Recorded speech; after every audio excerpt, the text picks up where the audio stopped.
From 1964 to 1968, I worked in the gas station, pumping gas. And when I was working there, I knew people who wrote bad checks. I knew people who sold stolen goods. I knew people who were bookmakers.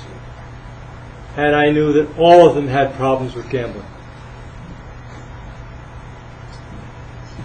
And I went to graduate school and took a specialty in criminology. I went to graduate school for sociology and took a specialty for criminology. And in none of the criminology textbooks did that connection between gambling and illegal behavior come up. It didn't exist.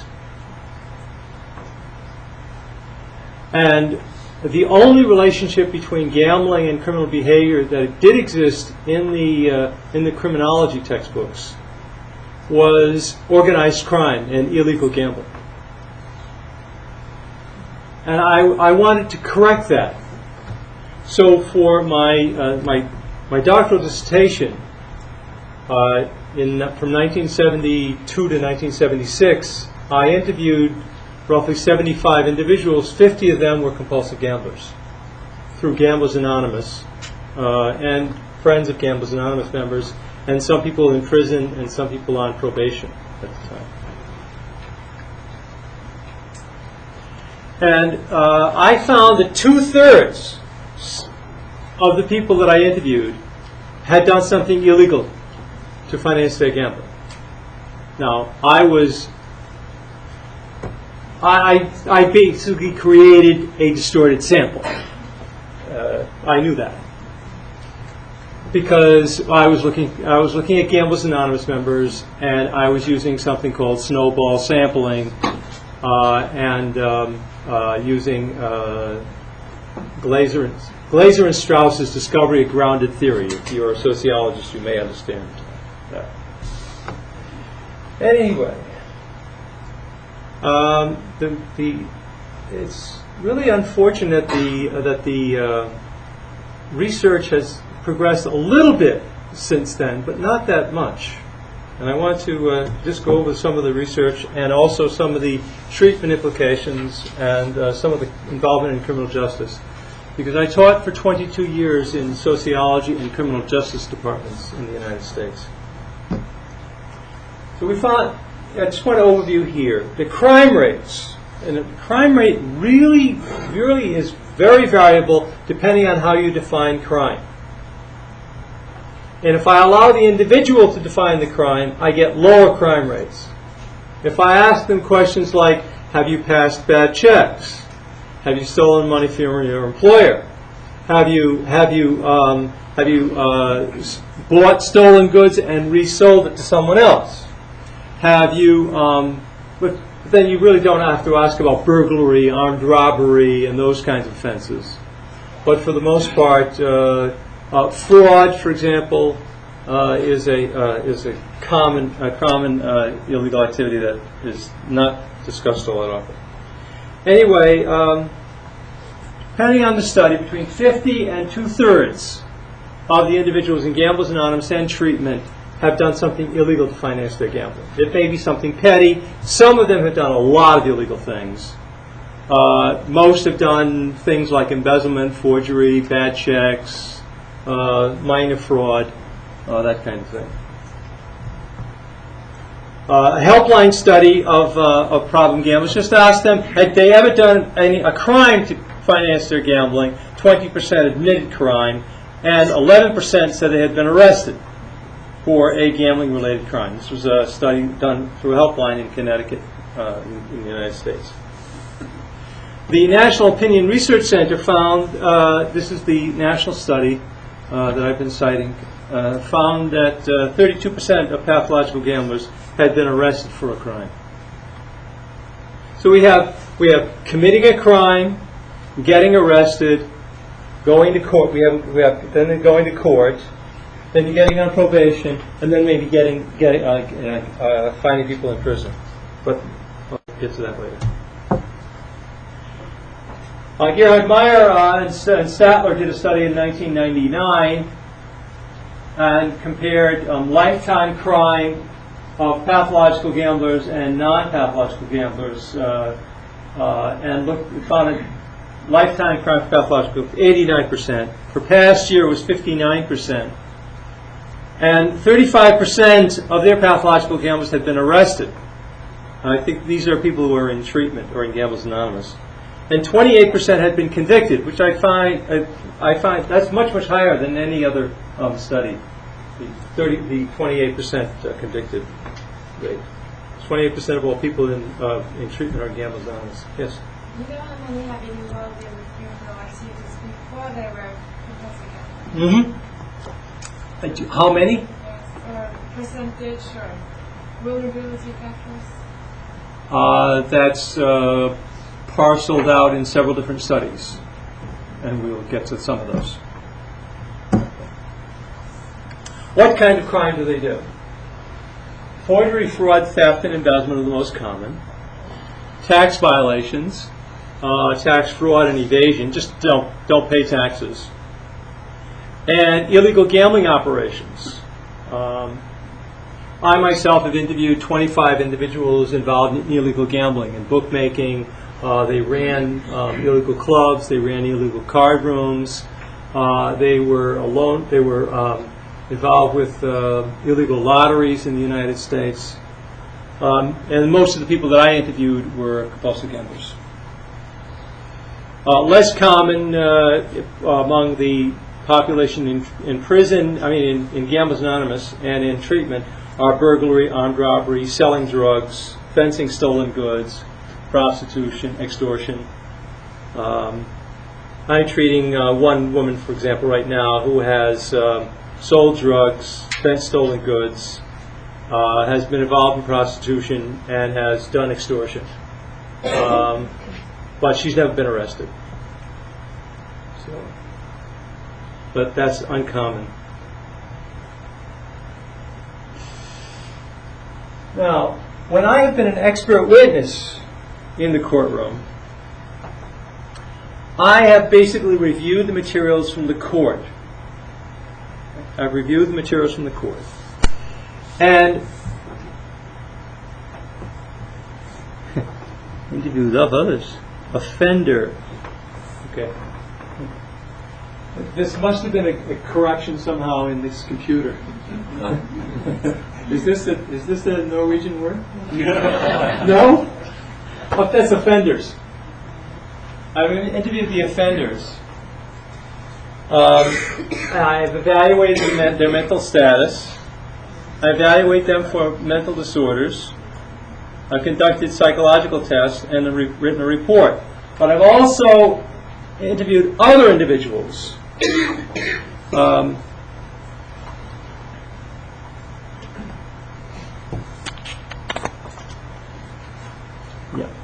Interview other individuals to make sure that I am not getting the information from just the gambler.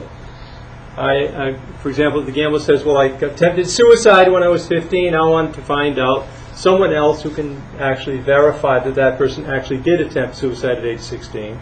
If the person said, well, I was in treatment at such and such a place, then I'm going to get a release to get that information to verify that that person actually was in treatment at that place and time, because gamblers lie. And if they're appearing before the court and I'm an expert witness, then I want to make sure that I'm getting that information. I'm going to also try to get whatever information the prosecutor has. And if I'm a witness or I'm an expert for the prosecution, I'm going to have a lot more evidence than I will than if I'm an expert for the defense.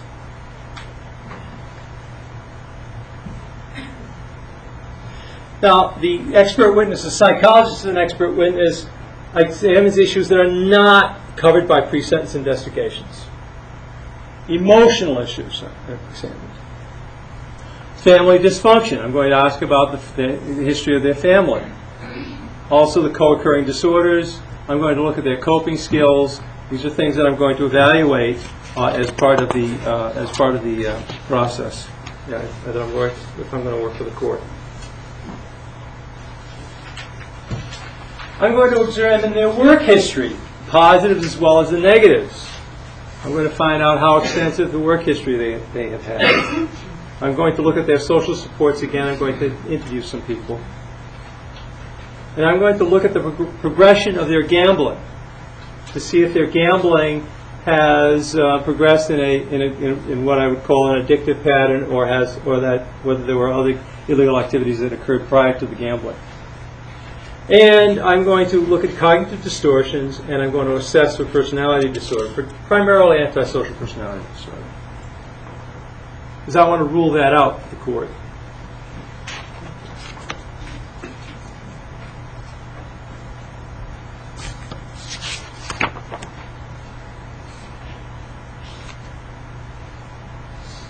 I want to describe the pathway that pathological gamblers take in their route to illegal activity.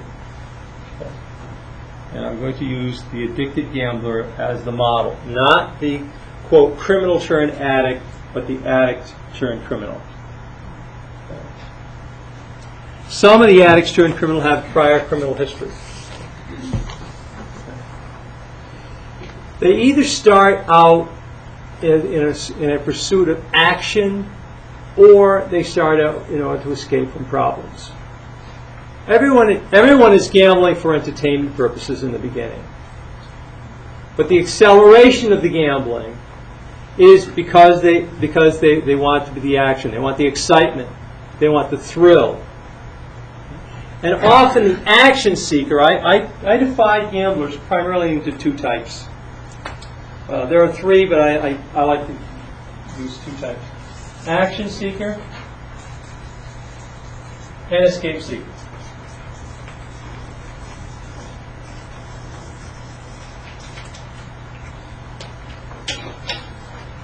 The action seeker tends to be involved in horse race gambling, sports betting, and casino table games like blackjack, craps, those kinds of casino table games, or poker. Early success at these games, often which is produced randomly, bolsters their self-esteem. Wins are perceived to be, well, I'm the one that produced the wins, and the losses are someone else's problem.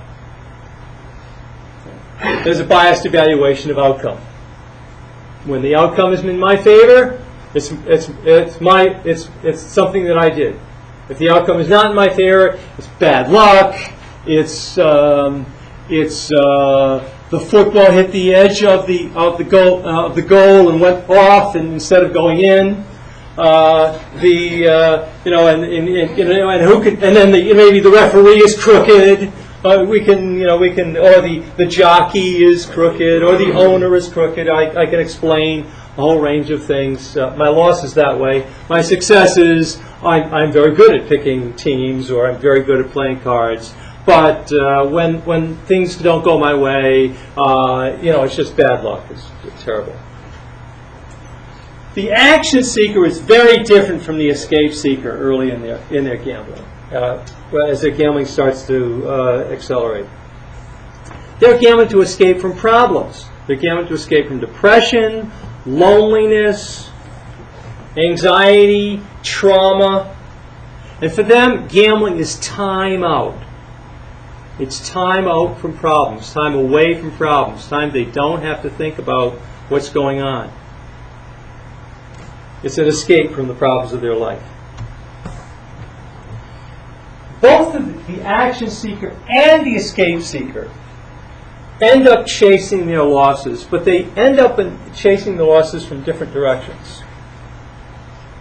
The action seeker finds that losing is intolerable. Because if I'm a good gambler, and I'm losing, now it's really a damage to myself, because I'm no longer the big shot, the big deal, the person who I can brag. I have difficulty doing that, and I start becoming anxious, and I say I have to get my money back. to prove that I really am this person. And they start chasing. They chase often after bad beats and serious losses. A bad beat is a for example, I have been following a horse at the different racetracks, and it has always been coming in second or third or maybe fourth in the race.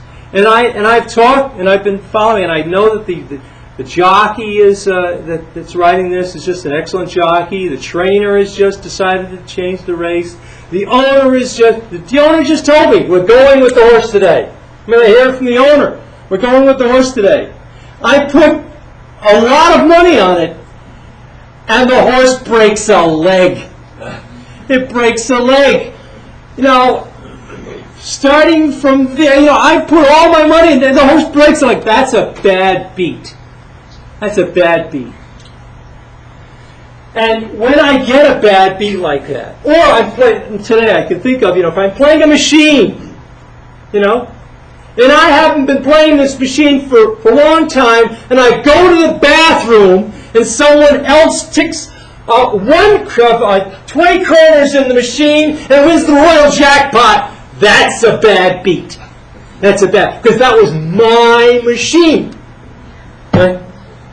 How could they win the money from my machine, even though it's the random number generators going on and on, and it's 1/2000th of a second that I have to push that button.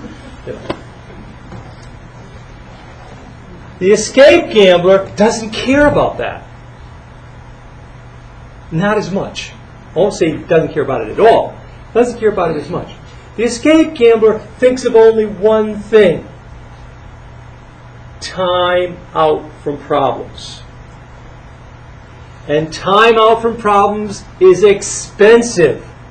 Especially if I'm going to play the machine and play it and play it and play it and play it and play it. The longer I play, the more money it costs. And after a while, the rent money is going into the machine, and now I've got to get the rent money back. And I start chasing the rent money. Now, both the action seeker and the escape seeker are using up options for getting money. They're using options. They use their paycheck. They use their savings account. They use their checking account. They get the credit card. They get another credit card. They borrow from a sister. They borrow from a brother. They borrow from a friend. Credit card maxed out.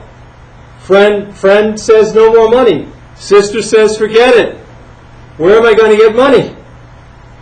All of a sudden, a credit card notice in the mail. You have just been given 10,000 kroner credit. I don't know how the credit card companies do it here. But in the United States, you have a $5,000 credit line. You're a good customer. Sign this check and we will mail it. That's like a big win. I take the money. I go out and I gamble with that money. Right? It's like found money. It's new money. So what do I do when I'm gambling in terms of money? I get the money. I move it around. I manipulate it. I juggle it. I borrow from Peter to pay Paul. And maybe my resources are going away. I don't have any way to get money now. And I need to make a moral decision.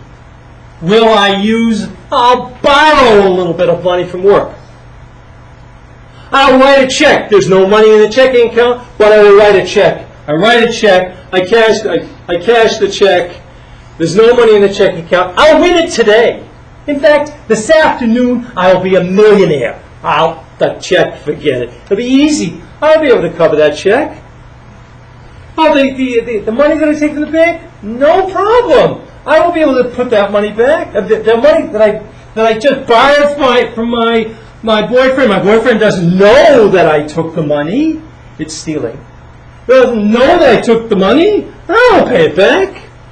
Because I'm going to win it this afternoon. And I'll pay it back. I have to make a moral decision. Now, if my boyfriend has been bothering me, and has been, maybe he hit me the day before, now I can say, well, he owes me this money. I take the money, he owes it to me, I can justify it. In the desperation phase, the job and family are often disaster areas. The individual is engaging in minor illegal activities or some illegal activities. And the spiral, what I call the spiral of options and involvement, is getting increasingly serious.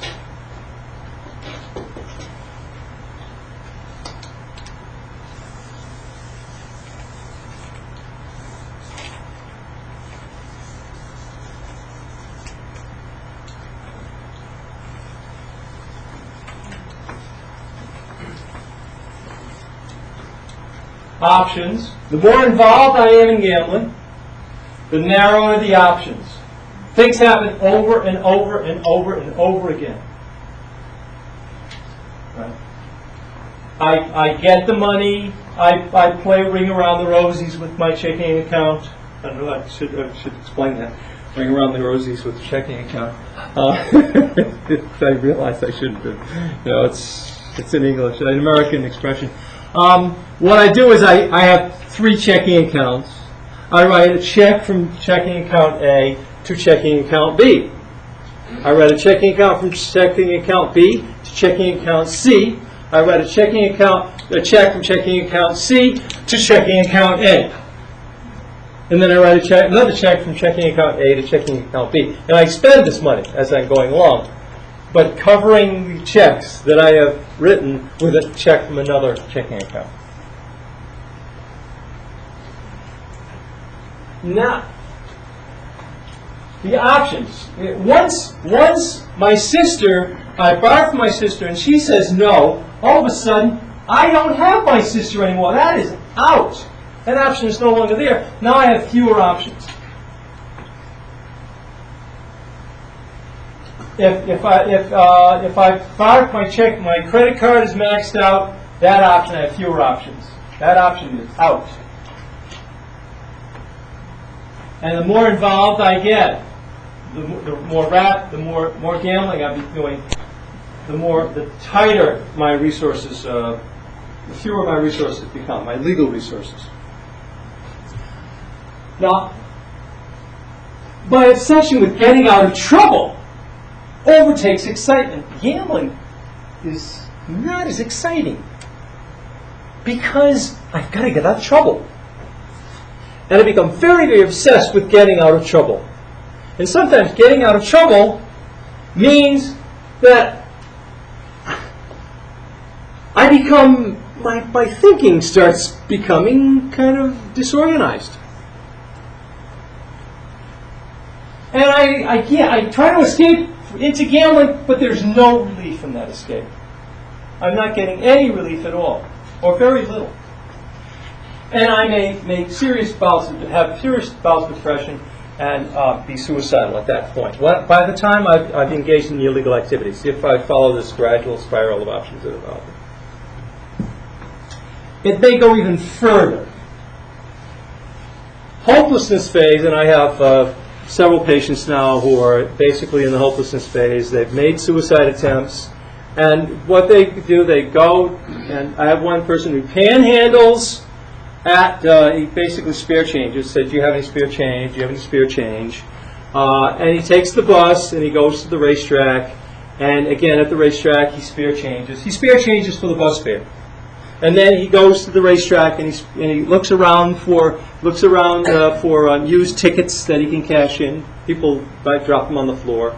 We have the VLTs, so you have these paper tickets, looking for those, and he may cash in a few of those, and then he plays for as long as he can, and then he leaves and he goes, again he borrows money to get the bus to go home, and then he walks home, maybe to a shelter, a homeless shelter. Really doesn't care anymore, knows that he will never pay back everybody he owes. It's not possible. I mean, he could get an incredible job working, at his ideal job at his capacity, and he will never be able to pay them back. Okay? And he knows he's going to lose, and he's in a continual state of depression. Okay? Playing for the momentary action is all that matters at that point. Now, one of the considerations that this addicted gambler has before turning to illegal activity, number one is opportunity. Opportunity. I'm working at a psychiatric. I work at a general hospital that has a outpatient psychiatric, and an inpatient center. But I work in the outpatient treatment, adult outpatient treatment program. I guess I could sell paper, or maybe sell steal a computer. I mean, my opportunities for getting money on that job are pretty limited. However, I have this little old lady who comes in my office. She's 60 years old, had a stroke. She walks in like this. She had cancer, and has just been convicted of embezzling $580,000.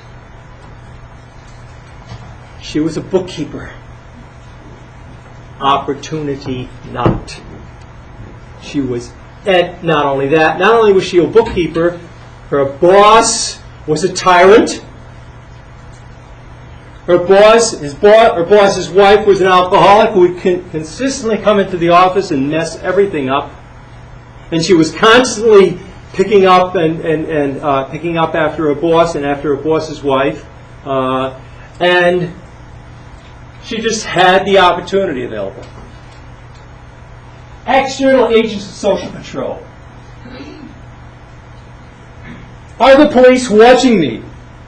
Well, this woman was not audited. The auditor was an alcoholic who would come in, look at the books, close them, and leave. This woman knew that there was no one who was ever going to catch her. On the other hand, I asked one man, I said to him, how come you never took stolen goods? You could have sold the stolen goods where you worked. He worked in a place where there was stolen goods. He worked for somebody who would buy and receive stolen goods. How come you didn't take some of that material? He said, my wife would take me and the stolen televisions and throw us both out of the house. External agent of social control. That's why he never became a fence, never sold stolen goods. Also, beliefs and justifications. How can I justify the illegal activity? How can I justify the illegal activity? If I grew up with a bunch of hustlers, a bunch of thieves, and one man I said, how come you never became a pickpocket? He said, different strokes for different folks. Meaning, I didn't really feel like it. But his occupation, he used to do armed robberies at the racetrack. That was his occupation. Armed robberies at the racetrack. He would rob people on the way out, rob them of their money, and go back into the racetrack and gamble with that money. He was caught. This is not exactly the brightest bulb on the planet. But his beliefs, his moral set of beliefs were that, no big deal. Insurance companies will pay, or that person's rich, or they won it, but that it's won money, no big deal. Now that's very different from somebody crying in their office saying, I don't understand how I could have done this. I don't. And waking up every morning saying, I don't know how I could have done this. I went to church every week. I used to pray every day. I don't know how I could have done this. It's like they're totally shocked when they're caught. Because it just never dawned on them. Just never dawned on them that there were consequences. They just didn't think about consequences when they engaged in the illegal activities. Can they how are their moral beliefs, their ethical beliefs, and can they justify those activities? Is taking from work borrowing? Can I borrow a little bit and then put it back? For example, I have a lawyer that I had as a patient who he took about I think it was $300,000 from different trust fund accounts that he had. And he said, I borrowed from those accounts. He had a record. He would record it. He borrowed it, and then he put it back.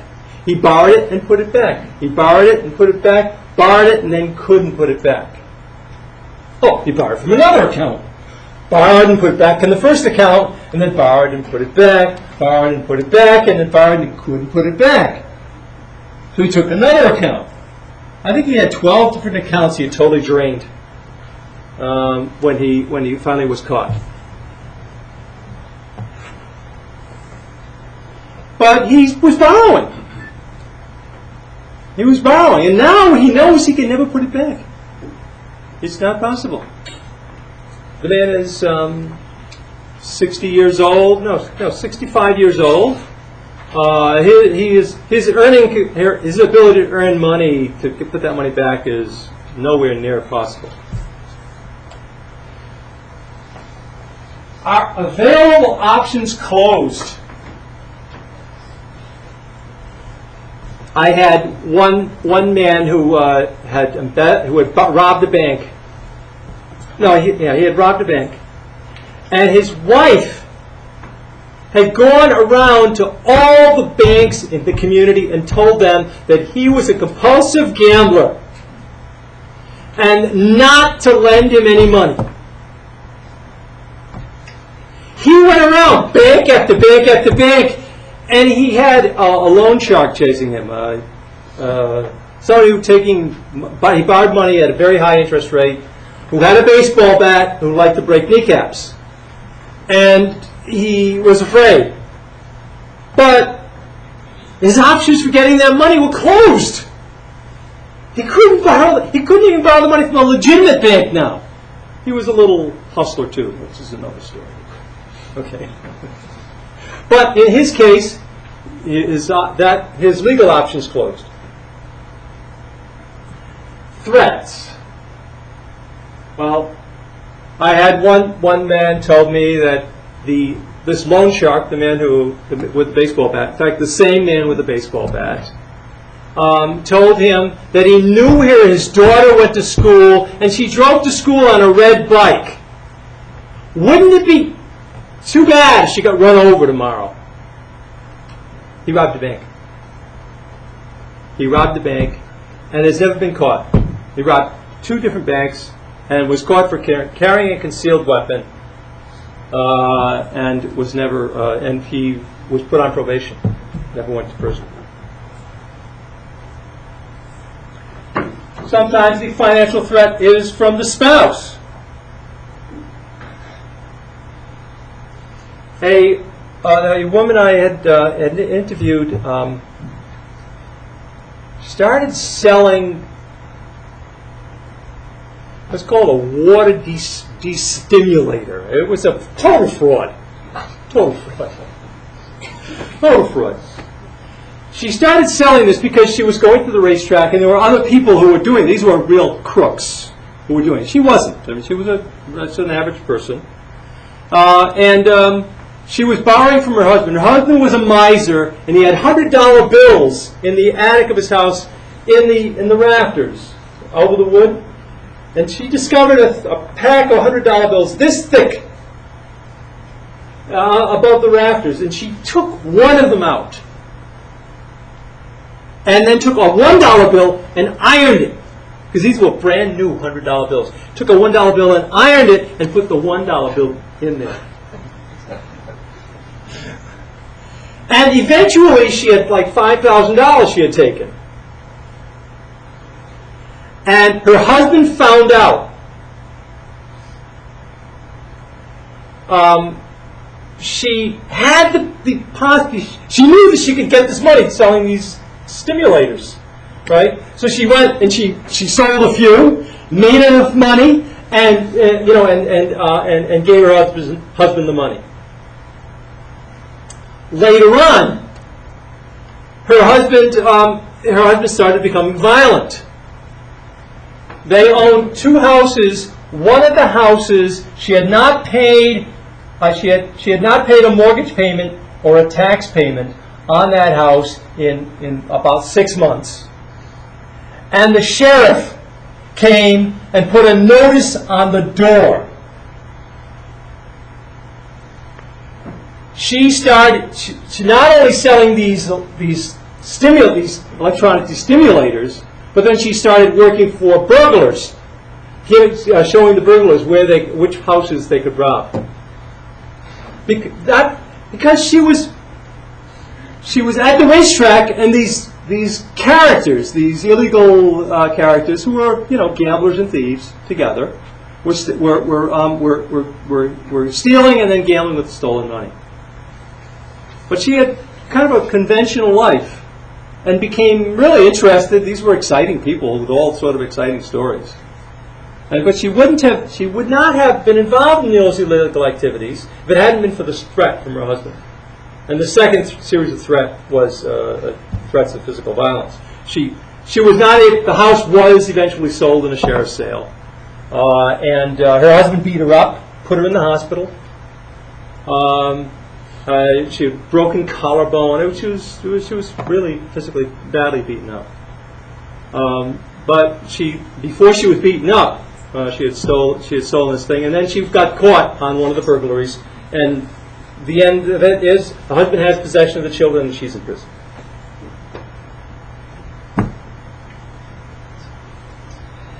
Stress is a big factor in illegal activity among gamblers. The stress of gambling, the stress of financial pressures, the stress of the impact on the family, work-related stress. All of these produce anxiety, depression, and cognitive distortions that impair judgment and impair decision-making.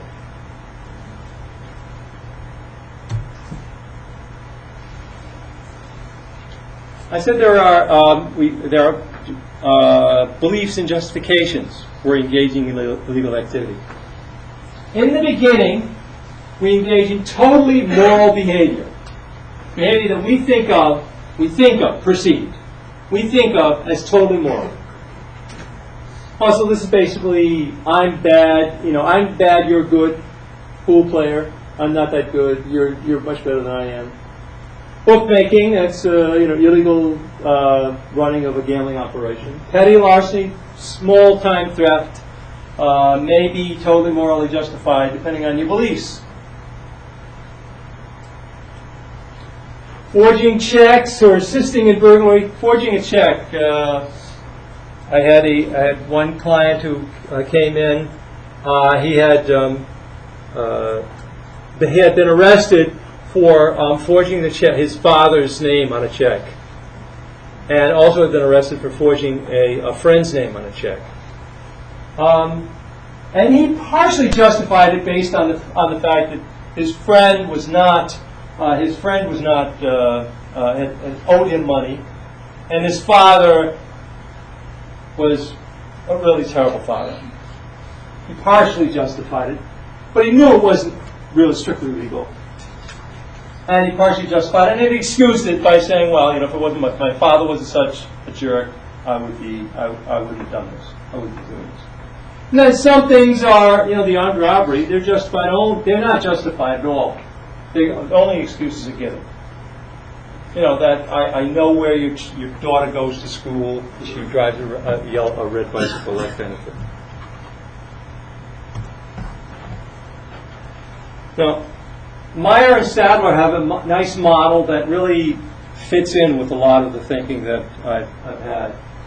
And that basically says, okay, there are 3 factors that are considered in terms of criminal behavior for gamblers. He said social attachment. How attached are you to the community? Okay. Have been changes in your living conditions? How strong are the relationships to your parents? What kind of educational methods did your parents use? Are you emotionally and socially attached to other individuals? Okay. Are you involved in conventional activities? Do you believe in social rules? So that's what he calls social. They call social attachment. Then addiction pressures. How severe is the gambling? I would say, how far have they gone up the spiral? How severe are the cravings? How long have they gambled? How much debt do they have? And what is the income loss ratio? Debt and income loss ratio. Do they have emotional and family problems? And how many forms of gambling do they do, and how often do they do it? How frequently involved are they in gambling? And the third are the various personality factors. And they measured these personality factors: aggressiveness, extroversion, impulsivity, etc.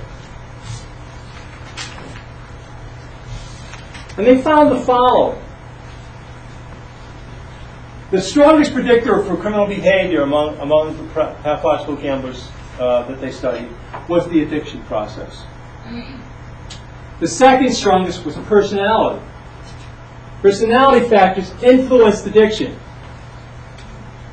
but also personality, a lot separate, had less of an explanatory power than addiction. And social attachment itself had very poor explanatory power, but it could only explain it through personality and addiction. In other words, part of the reason that addiction produces illegal behavior is because of the social attachment which influences addiction and personality which influences addiction. And in turn, personality and attachment influence one another in their model. I don't try to explain this to a judge. It's too complicated.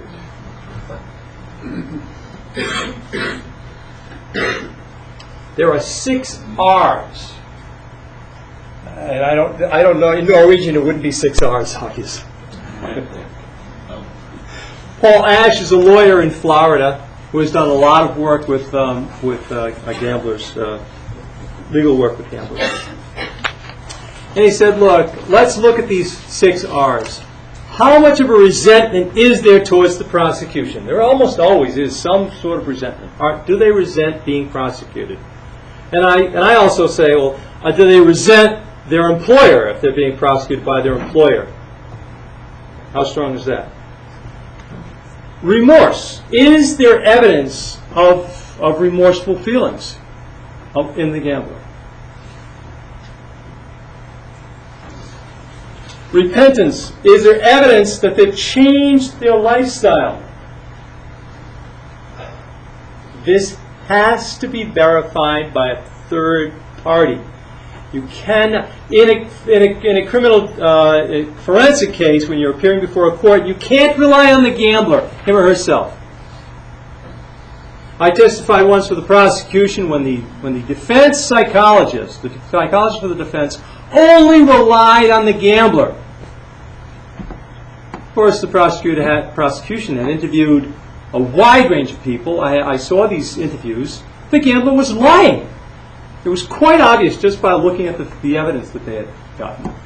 He was lying to the defense attorney, or defense psychologist. So, if you're doing a forensic evaluation, it's important to not trust the gambler. Even though in your gut, in your heart, you say, I can trust this person, you can't trust that person.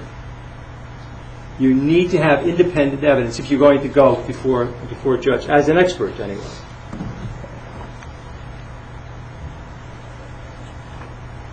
Is there a restitution plan, and is it realistic? I mean, this woman who embezzled $580,000, she's on welfare.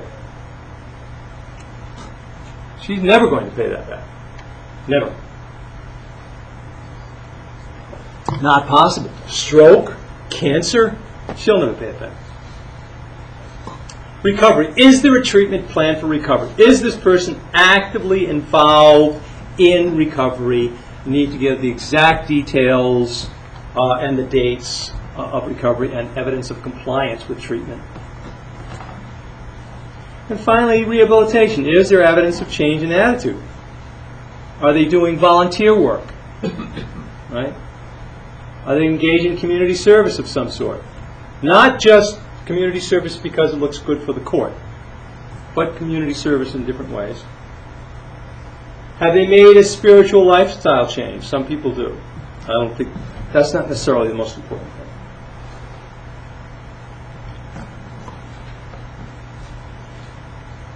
In the United States courts, the insanity defense was argued effectively in the 1980s, and the result was that pathological gambling does not apply in the insanity plea in the United States. What has happened is in federal sentencing, the federal government has sentencing guidelines. And if you commit, for example, if you commit an embezzlement over $100,000, you will get maybe 2 to 4 years in prison. If there's no evidence of remorse, if this is a second offense, then you're going to get 4 to 8 years in prison. If this is evidence of third offense, you'll get like 8 to 15 years in prison. And for every added dollar amount, every added $100,000 or every added $1 million, the length of the sentence goes up. And these guidelines are fairly tight. But it is something called downward departure is possible. And that is that in some cases, psychiatrists and psychologists in the United States have argued that maybe, okay, this person should be getting 2 years to 4 years. Maybe this person actually should be getting home confinement rather than 2 to 4 years in prison. I have actually argued for significantly reduced mental capacity. That's what I have argued for in court. That's basically said, look, if this person wasn't a pathological gambler and did not have, for example, if they had a prior, I'm excluding people who have a prior criminal record. If this is a person, pathological gambler, then we can look at all the things that I've just talked about: the pressure, the impaired cognitive ability, etc., that would lead them to engage in that activity. An interesting situation occurs in Minnesota. And all offenders convicted of felony theft, embezzlement, and forgery are screened using the South Oaks gambling screen in Minnesota. And if they score 5 or more, they are automatically sent for a gambling assessment.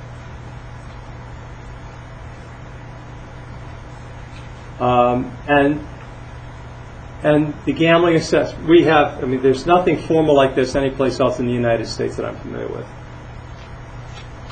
So you can use, are there any screening programs in the courts here? No. There are screening programs in the courts for alcohol and drug use. For alcohol and drug-related crimes.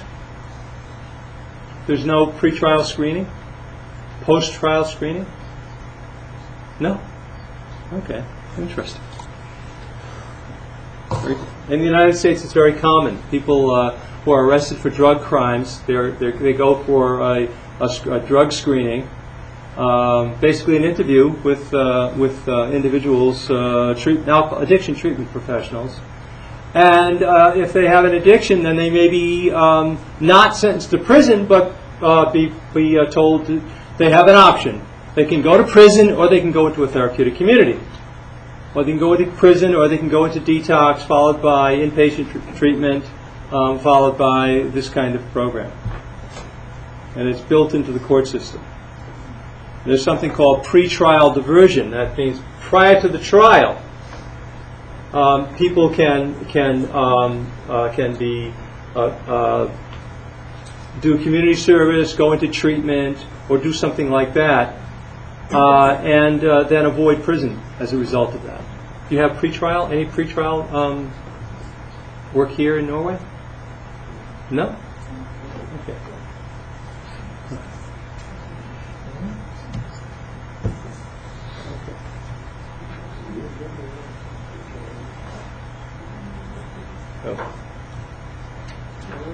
When I have been asked by judges for sentencing, when the person put on probation, and I presented the same presentation before lawyers, judges, and before diversion officers, and before probation officers in the United States. These are the recommendations I make. I say, okay, abstinence from gambling, all forms of gambling. Buy one lotto ticket and you're in prison. That's it. Abstinence, total abstinence. 2, attendance at Gamblers Anonymous meetings. And Gamblers Anonymous meetings people at Gamblers Anonymous meetings will sign saying that the person was there.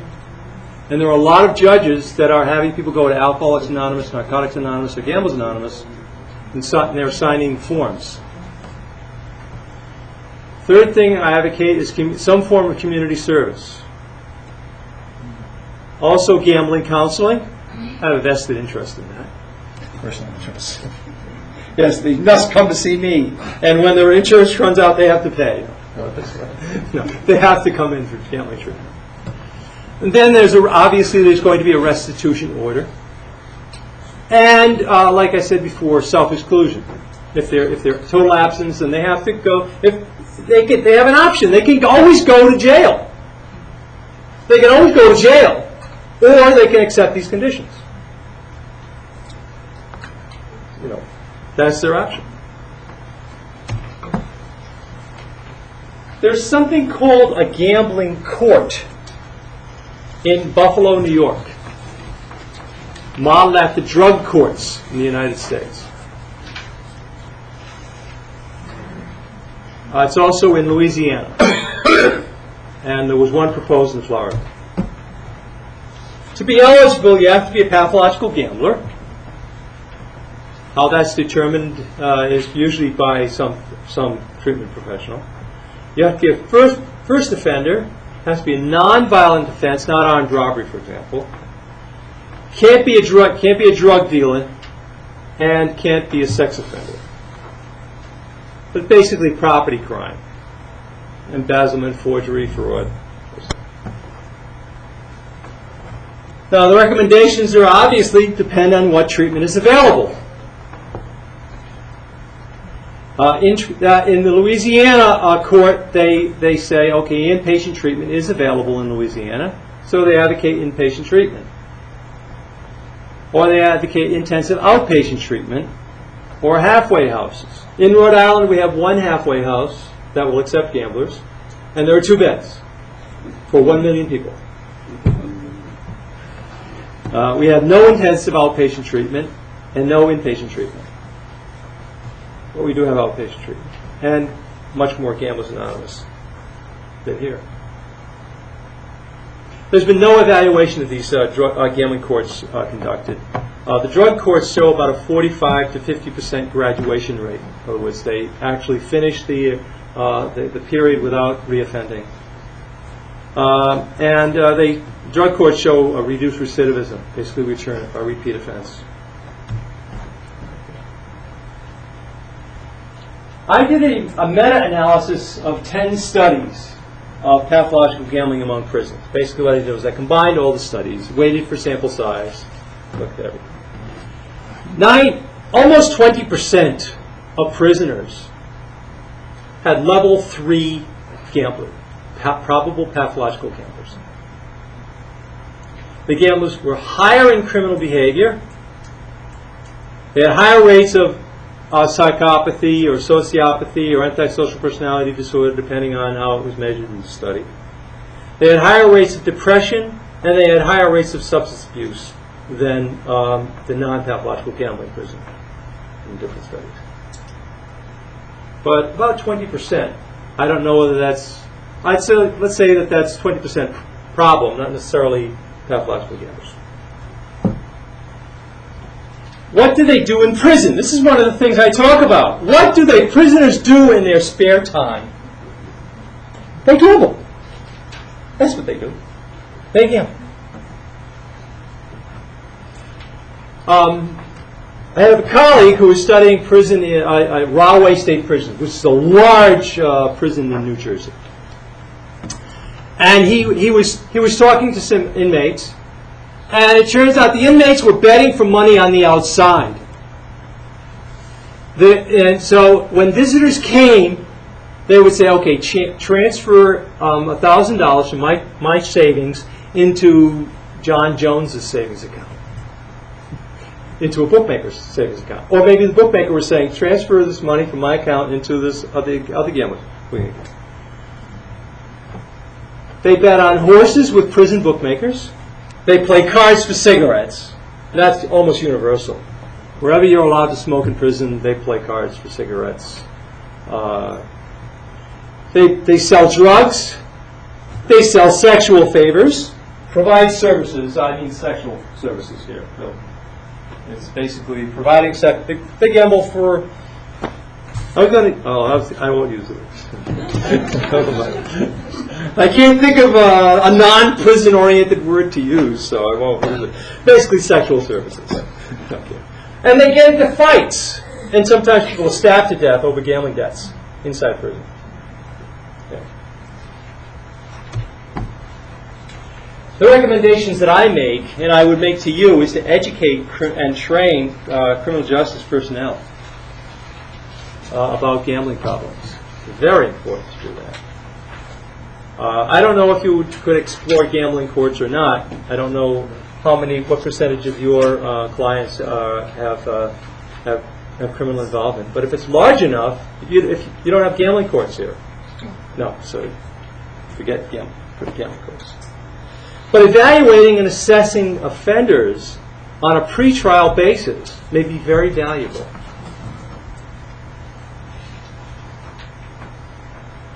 Because if, let's say, 10% of the prisoners have gambling problems, or maybe 5% have gambling problems, and you can go to the judge and talk to the judge about the possibility that they can get treatment, they can do community service and other things, instead of going to prison where they're going to gamble. I mean, I would be shocked if there was no gambling in Norwegian prisons. Absolutely shocked. I did criminology and criminal justice for 22 years, and I've looked at it around the world, and every place there's gambling in prison. And Gamblers Anonymous meetings can be set up in prisons. There are some Gamblers Anonymous meetings in prisons. In fact, I helped start one in Rhode Island. There's a Gamblers Anonymous meeting in the prison in Rhode Island. There's only one prison. I got Gamblers Anonymous members to. The problem with that is you can't have anyone who has a felony record, a criminal record, going into the prison. It's just stupid. Anyway, and also problem gambling treatment can be provided in the prison with trained counselors. It's being done in other places.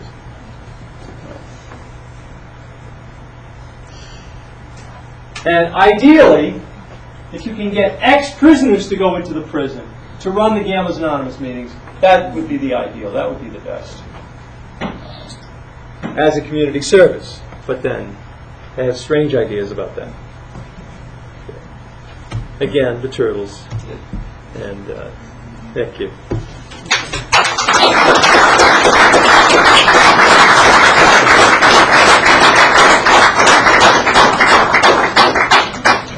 Do you have any questions? Or experience? You asked about the. I thought I had included the slides. In order to shorten it to an hour and 15 minutes, I took some slides out, and those were the slides I took. Some of the slides I took out. In terms of what percentage of the people, it was 1/3 of the people had a pre-gambling criminal offense. 1/3. That doesn't mean that they were criminals. That means they just had a pre-gambling, pre-problem gambling criminal offense record.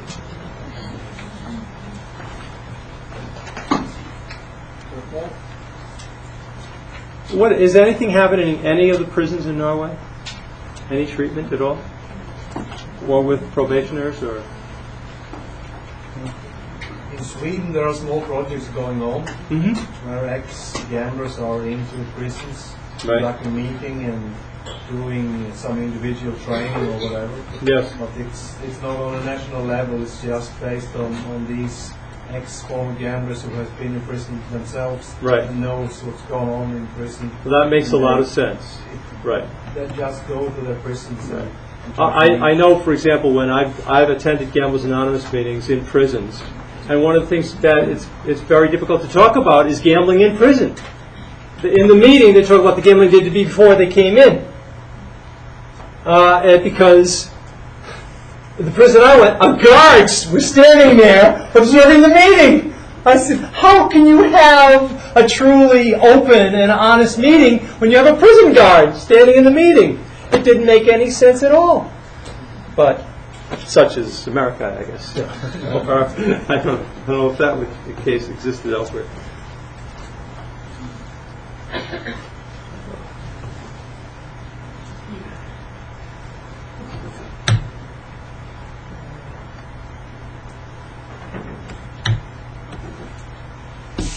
Any other questions? He has experience with forensic evaluations, right? With prisoners? When my patients have Yes. been referred to court, I have been invited a few times as what you call an expert witness. Mm-hmm. And the Norwegian judges are they do not know actually whether they should consider pathological gambling as a mitigating circumstance for min omstendighet. So some of them get long imprisonment and some almost none. Depending on the judge. Yes, very much so. Right. Same in the United States. Yeah. Also in Norway, a person with 3, 4, 5 years experience with gambling problems is considered a veteran. Yeah. And none of us have been working that long full time. And very, very little gambling research has been performed in Norway. So essentially we have no experts on gambling problems in Norway. So we have to rely heavily on the experience and research of others, and I think we could have gotten on better than you. You're also an eloquent speaker. The evening before the conference, some of us had dinner together. Ulf was there, and he confessed to me at breakfast this morning that after the dinner he was a little worried. He wasn't sure that this mild and modest man speaking so softly could be a fascinating lecture. But he said, I know I was wrong. I didn't know that he gets a kick off standing here. So If I'm not having fun, I know that you're not. we are extremely thankful that you found the opportunity to share your immense experience in the field with us. Thank you. Thank you. A pleasure to be here. Thank you.